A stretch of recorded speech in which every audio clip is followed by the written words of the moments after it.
Here with Kristen Megan. She's a military veteran, right? Yes, I was in the U.S. Air Force for 9 years. Wow. And you came out and blew the whistle on geoengineering, things that you witnessed were going on. Can you give us the real nutshell? Absolutely. Basically, I had heard of what many people know as the term chemtrails. And I worked in a job called bioenvironmental engineering, and I thought that was insane. And why would we do something like that? Modify the weather by using hazardous materials in our atmosphere. So, and actually the process of trying to debunk it or disprove it, I realized it was actually coming right out of my office, as I was one of the people that was approving the chemicals. And it really shook the core of my oath. And I did a lot of sampling, a lot of investigation, and I blew the whistle and I got out. And I've now used my credentials, my oath, and my powers for good to help people understand it's very real. It's now openly admitted. There are multiple forms of weather modification. I specifically found the one of stratospheric aerosol injection. And collectively around the globe, we have to understand that it is now being admitted because they're saying it's combating climate change.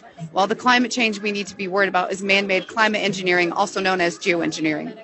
And when you say you had chemicals being pumped into the air, what kind of chemicals are they putting out that rain down on humanity, basically? Nanoparticulate metals, like you had different sulfates and barium and strontium. I know it's probably changed over time. I know they use silver iodide for certain things, but these are the odd part of it was the quantities that I saw them coming in, the form that they were coming in, and it's the same type of materials that I was trying to engineer out of the workplace to substitute with safer materials.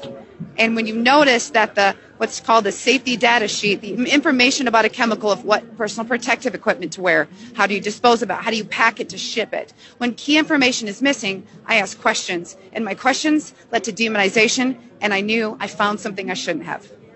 That's insane. So these metals are basically toxic for the humans, I would presume, or? Yes, because it also has aluminum, and a lot of people will tell you, well, these things aren't horrible in small quantities. It's not small quantities, because when you are putting things above us, the dissipation rates are dependent on weather and climate, but it's getting into the food, it's getting into the soil. And around the world, wastewater treatment plants, when it comes to pharmaceuticals, or these toxicants is what they're called, they are not able to filter them out. So if you're growing organic food, are we going to go back to the plexiglass barriers on our plants? I mean, it's horrible. That's why you can ban it anywhere. We've had states in the United States ban it, and that is great to get the ball rolling. But people really need to wake up to it, irrespective of any political party. It's not okay. And you're seeing a huge increase in neurodegenerative issues like Alzheimer's. It's really difficult for people with respiratory issues and asthma. And people are wondering why they have allergies 24/7, 365. And I liked what you said about that climate change or the change we experience in weather.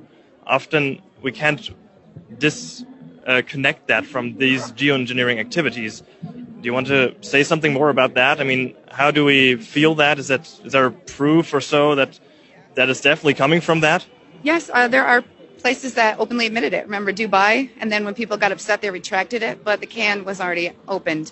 And the issue is, I know this sounds silly, but when you watch movies with time change, they say if you do something and something changes, it changes the ripple throughout time. If you are modifying the weather, you are messing with Mother Nature. And meteorology is a very, very thorough study. And I do know a lot of it because of my profession of plotting hazards. But it does not make sense when you are altering nature where things are not naturally supposed to occur. We had massive flooding in California, and we have a system called HARP that is in the United States. And the same people who demonized me 5-10 years ago are now going, wow, because they're finding it's openly admitted in all of our U.S. documents. The U.S. is absolutely not the only country doing it. Wow, that's crazy. Well, thank you very much for coming out on that and letting humanity know what's going on.